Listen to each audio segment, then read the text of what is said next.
Explosions tear through massive steel as Zuikaku lists under relentless American fire. Smoke blankets her deck as Japan's last carrier bleeds in silence.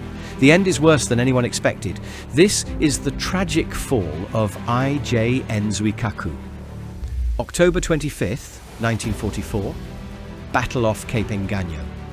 Radar plots swarm across the screen, hundreds of inbound contacts. Zuikaku's bridge erupts in clipped orders. All stations, battle readiness.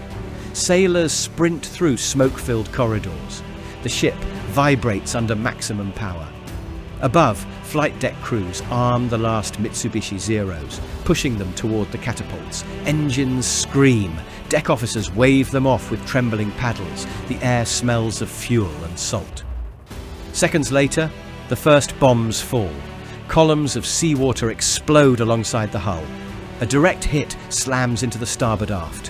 Fire erupts beneath the deck. Ammunition cooks off. Fragments tear through bulkheads. Damage control teams fight to contain the blaze as black smoke billows toward the sky. Commander Jojima grips the railing, watching his carrier shudder. The alarms never stop. The plan was supposed to lure the enemy north, but Zuikaku became the target instead.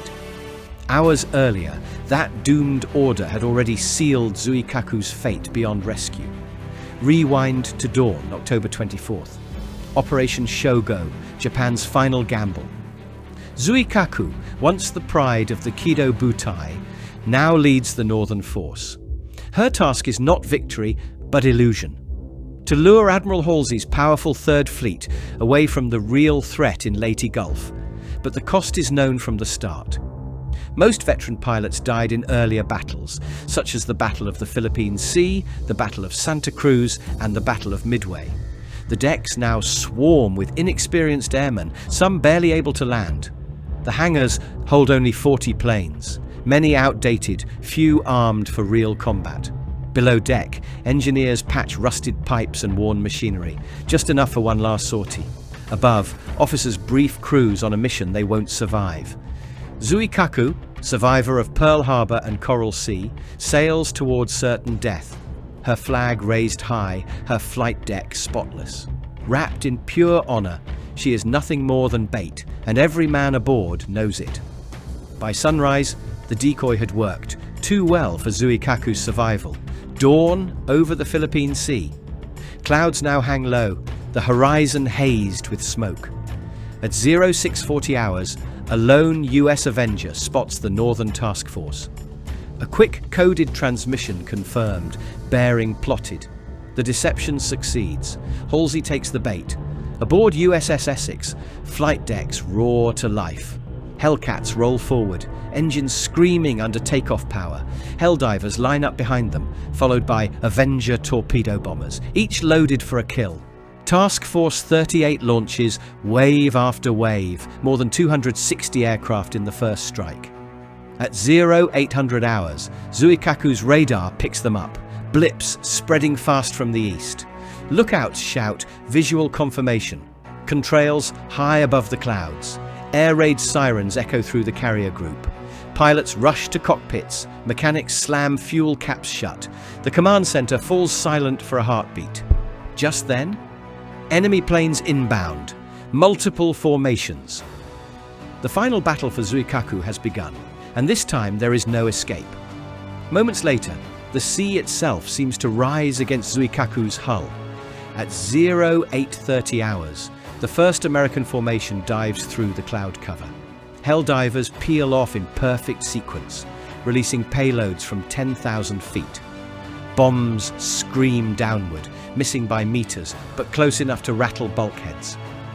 The fifth hit lands near the aft elevator. Steel bends, fires erupt.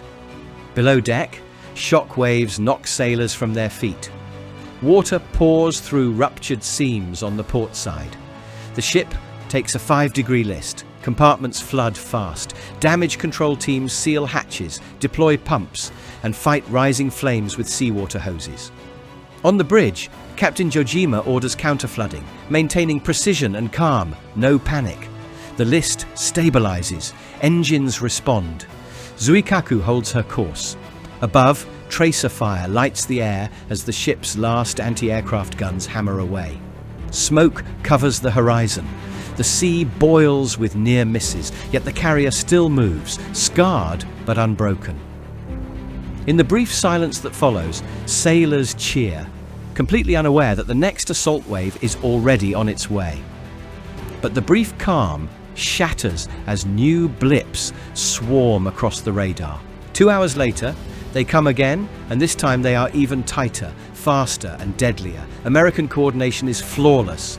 Fighters sweep low, suppressing anti-aircraft fire.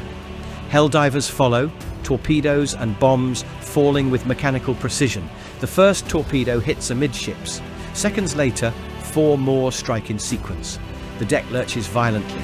Compartments flood faster than pumps can drain.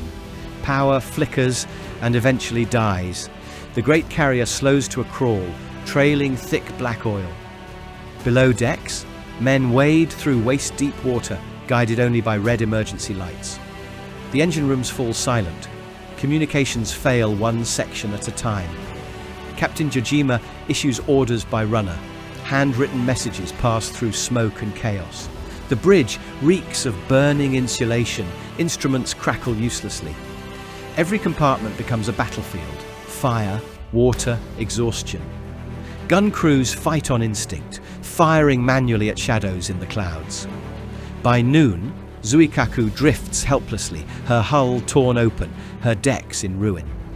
The ship that once defined Japan's naval power now barely stays afloat. With fires spreading unchecked, the final order echoes through Zuikaku's shattered corridors. Captain Jojima stands firm on the bridge, uniform scorched, eyes steady. "Abandon ship," he commands. The words carry through smoke and static. Sailors remove caps, bow once, then move swiftly toward the railings. Life rafts deploy as flames consume the flight deck. The ship lists heavily to port. The deck tilts past 40 degrees. Ammunition cooks off below, each blast shaking the dying hull. The rising sea reaches the lower hangar. Still, discipline holds. No panic, no chaos, only silence and resolve. The ensign is lowered slowly, the last of the Emperor's flagships, paying its final salute. Men gather on the tilted deck, soaked in oil and sunlight. They begin to sing Kimigayo, Japan's anthem, even through choking smoke and wind. Voices fade as the ocean climbs over the bow. At 14 hours, Zuikaku rolls to port and slips beneath the waves. Her flag disappears last, swallowed by fire, saltwater and history. Hours later, the sea is quiet, but the scale of loss unfolds. Rescue destroyers edge through the smoking debris field, engines throttled low. Oil slicks stretch for miles. Wreckage burns in silent patches. Survivors cling to rafts, their faces blackened by soot and fuel. More than 800 never surface, gone with the carrier that once symbolized Japan's pride. Zuikaku, the last survivor of the Pearl Harbor strike force, is no more.